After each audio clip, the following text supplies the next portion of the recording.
Hmm? Hmm? Ah, not that, Jack.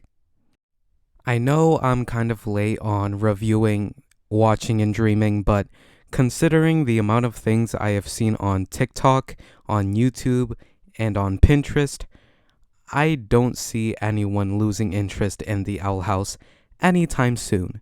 So I'm gonna be giving my thoughts right here, right now.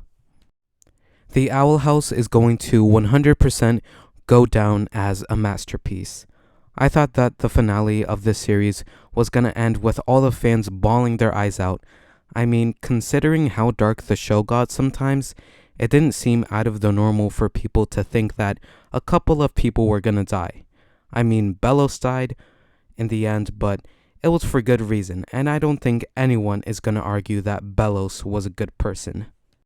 From day one of its release, I think 3 years ago by now, I knew that this show was going to be something extraordinary. And I can say that it has been everything I wanted and more. I grew attached with its characters, with its story, with its world, its struggles. It has shifted who I am for the past 3 years. I mean, watching Luce's progression as a character helped me way more than any amount of therapy ever did before.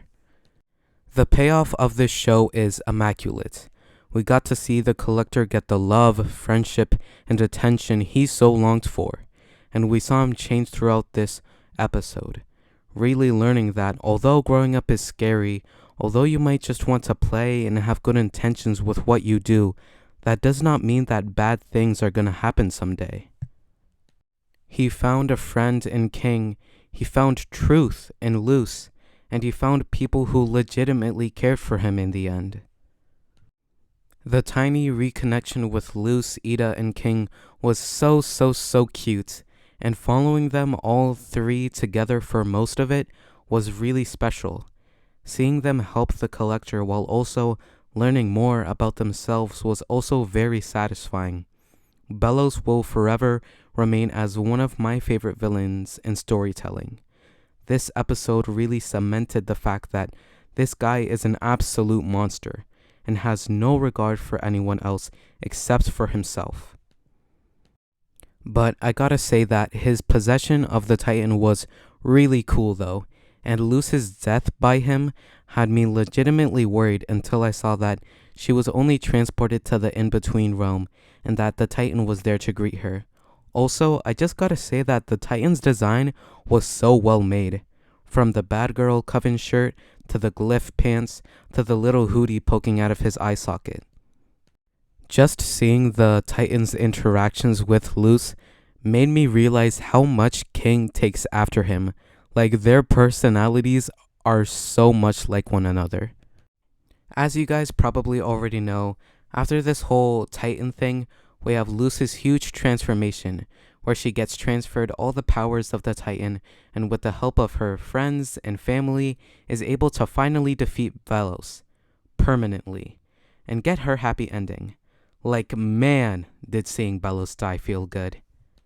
I was completely fangirling after this, and even though I thought that the ending of the series was good with Bellows dying and the characters getting reunited with their friends and family and all the other cute and amazing stuff that happened, we just had to get a time skip that made me even more happy because the characters aged so well and where they are in the future fits so well with each character. Also, aged up Gus be looking kinda... Anyways, all I have to say is that The Owl House has and will remain as not only my favorite Disney show, not only my favorite animated series, but possibly one of my favorite stories of all time.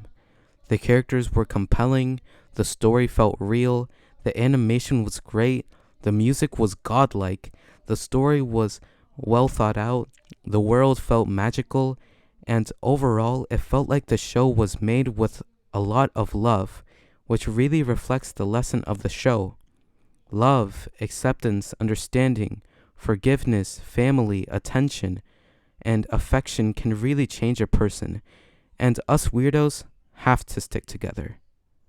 Thank you for watching.